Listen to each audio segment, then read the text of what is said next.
I'm here because I am a roaring lion crying out, righteousness. You know, the Lord has sent me, is that right? You know, God gave me 33 years ago in September, gave me the vision of ATLAH, and my job is to teach the Hamite man his name, to give him his name, and give him his promised land. His promised land is ATLAH, the land that used to be Harlem, is now in transition.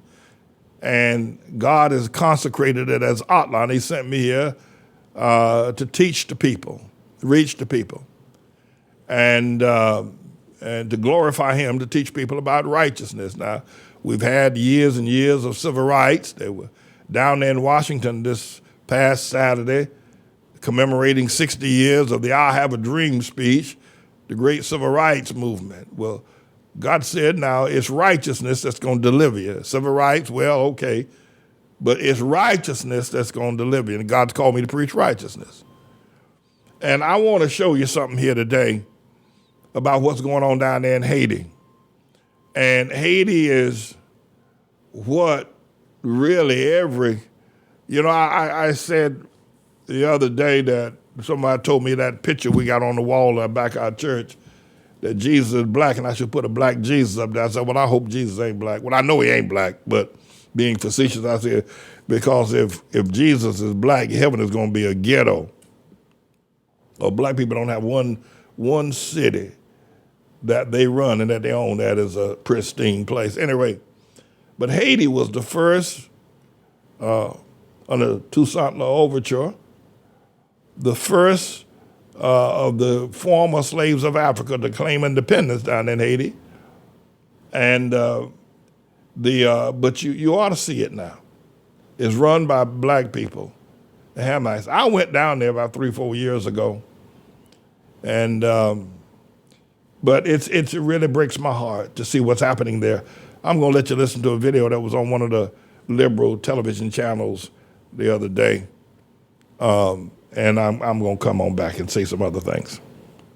In Haiti, more violence unfolded outside the capital of Port-au-Prince over the weekend. At least 7 people were killed after a gang armed with machine guns opened fire on a group of hundreds of parishioners who were marching with machetes in a church-led protest to try and rid the community of criminals. The attack, and there you see it was captured on camera by journalists at the scene. Haiti's police chief says he's going to launch an operation to recover the bodies. Joining us now, Jacqueline Charles, a reporter for the Miami Herald, covering Haiti and the English Caribbean. Jacqueline, it's always great to see you. I thank you for being with us. Let's talk about this latest incident in Port-au-Prince just over the weekend. Yeah, no, it was shocking because you have a group of parishioners, church members, who thought that with machetes and sticks that they could get rid of this gang. And this is a very powerful and dangerous gang at the edge of the capital in a settlement that was actually created in the wake of the catastrophic 2010 earthquake. We still don't know how many people actually died. We've seen videos of bodies. There are individuals who have been held hostage. There are unconfirmed reports that some have been tortured. It's really troubling. And yes, yesterday the police chief says that they're going to launch an investigation to retrieve those bodies. But we also know in the past they have not been able to retrieve the bodies of their own police officers who have been killed by gang members in operations. And you're talking a little bit about that this is really part of a larger trend of deadly violence in Haiti. Yes, it has been escalating. You know, we saw in April where the population stood up and started to take justice in their own hands. The United Nations says there's been over 300 vigilante killings of suspected gang members by the population. But then what we started to see in June and July was we started to see the gangs becoming much more powerful, getting more ammunition, and then we started to see them turn on the population. So in August, just in Port-au-Prince, it's turned into like a war zone. Yesterday, I talked to people around the U.S. Embassy, and they said it has been nonstop gunshots since 3 o'clock in the morning. And the U.S. Embassy, as you know, last month, the State Department asked for, ordered actually withdrawal of non-emergency personnel. And now we have this incident with these church members. It's so easy to look at these pictures and to be talking about it when I think it's kind of important to take a step back and realize that Haitians are like just such an extraordinary people with such an extraordinary history. They've taught the world many things over the history of mankind, and yet they're suffering this untold, unmeasurable violence. It's just, Jacqueline, is there something that we could or should be doing to at least shine a light on this and see how we can, as a humanity, focus on these people? Well, you're right in terms of the contribution of Haiti to the world, the first free black republic. Exactly. The reality today is that you have a country of nearly 12 million people. You have a police force, which according to the UN, 3,300 police officers on public safety duty around the country on any given day. But not all of those police officers are involved in anti-gang operations. And hundreds of them, at least at a minimum, have left under this Biden humanitarian parole program. So you have, a country where the only security force is the police, and they just cannot, run after these gangs. And they kill from everyday people in the market to the president. Yes, 2 years, and his assassination remains unsolved.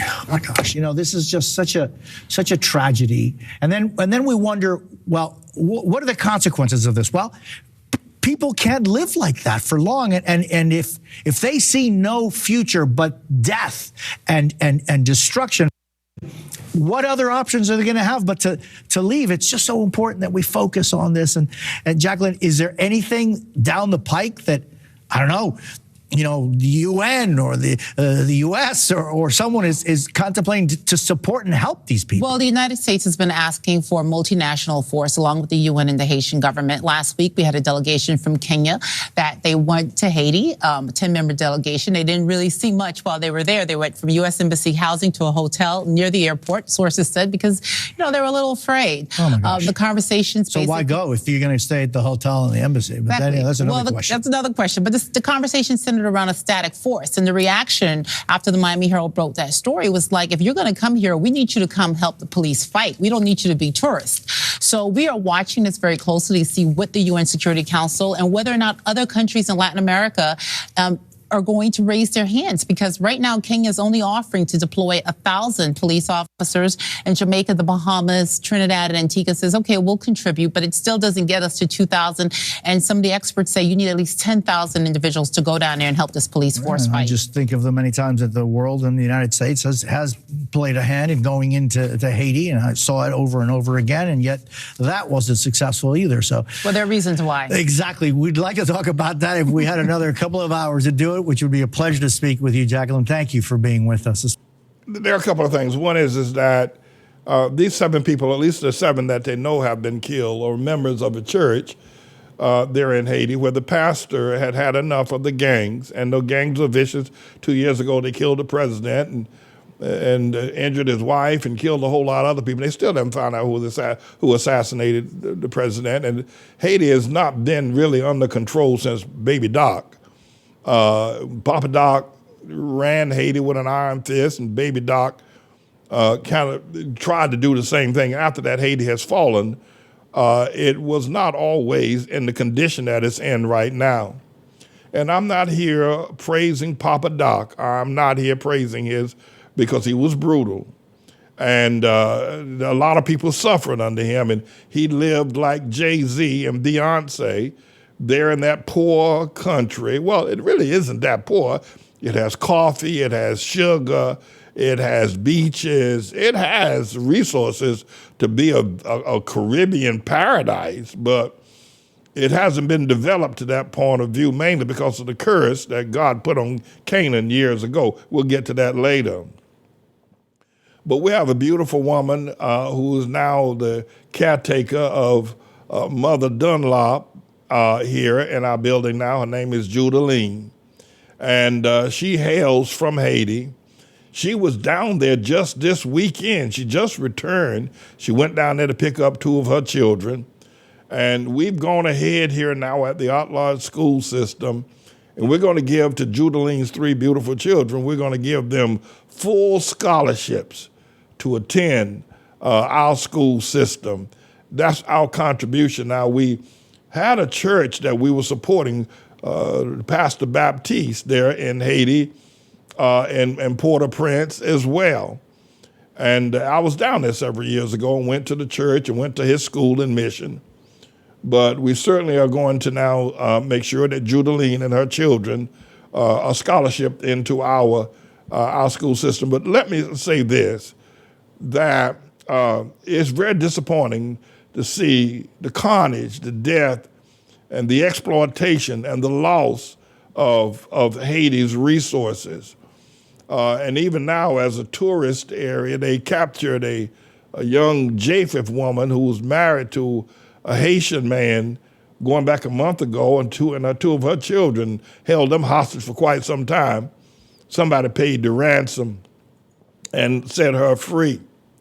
But I want to show you a picture of some of the beautiful children that we supported there in Haiti. That's me standing there with an orange shirt besides the Pastor Baptiste and those beautiful children there in Haiti. And I say that not because of their skin color, I say it because of their spirit. It's just a real spiritual place for me.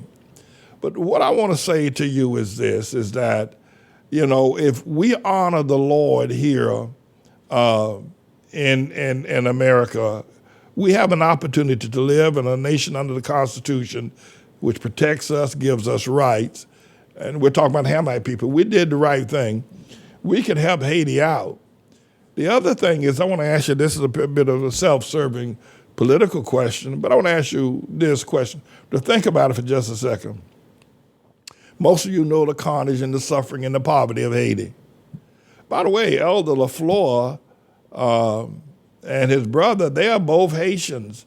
Their father hails from Haiti. They're Haitian. I told Elder LaFleur the other day, he acts just like a Haitian. The older he gets, I've been watching him now for 23 years. The older that man gets, the more he looks like the more he acts Haitian.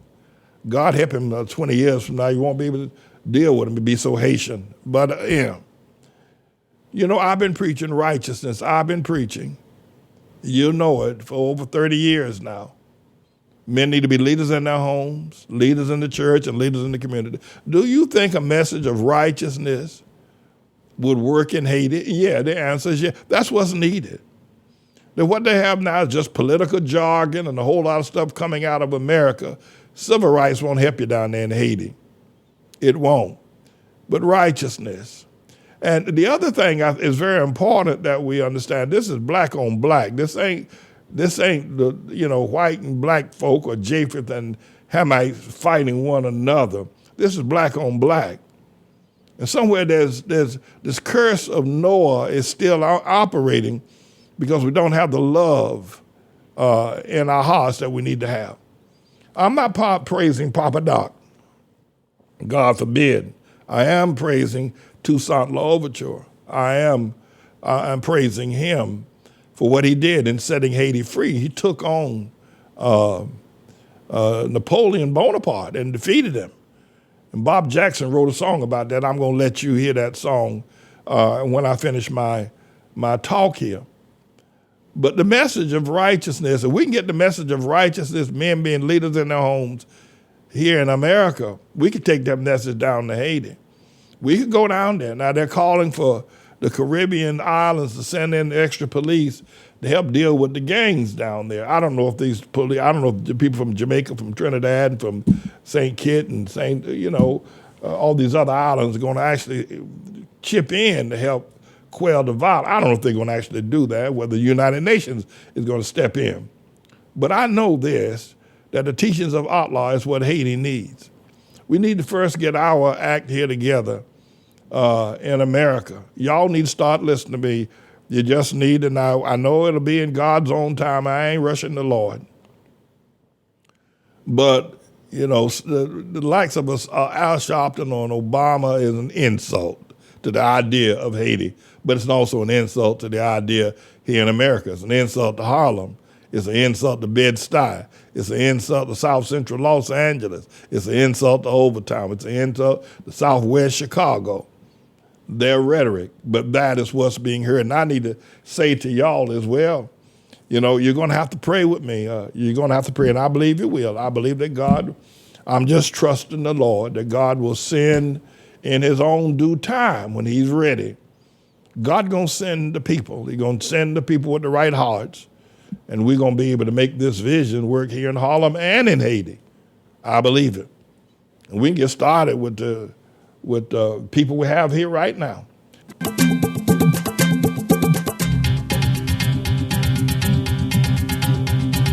Napoleon Bonaparte had treachery in his heart, conquered the world, but he couldn't keep Haiti. Sued for a phony peace to capture Haiti's chief.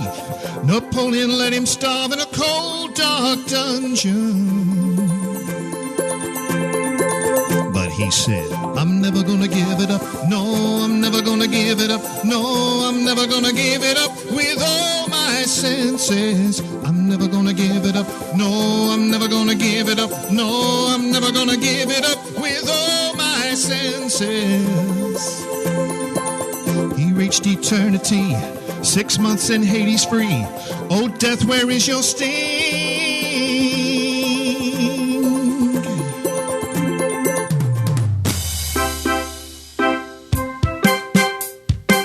So now you say we're an S-hole country. At least we're still a free man's country. Napoleon with orange hair, you might be right, you see. But I remember the son of God left his home in glory and humbled himself to die on a cross at Calvary. Did you know that Calvary was a garbage dump, Mr. Trump? Did you know that Calvary was a garbage dump, Mr. Trump? Where the people took their trash, where the people in Jerusalem took their trash. I'm never gonna give it up. No, I'm never gonna give it up. No, I'm never gonna give it up. His arms not shortened. I'm never gonna give it up. No, I'm never gonna give it up. No, I'm never gonna give it up. His arms not shortened. His eyes run to and fro to show himself strong in the behalf of those whose hearts are holy. One thing thou won't refuse, no matter what we do, a heart that he can use, contrite and broken. I'm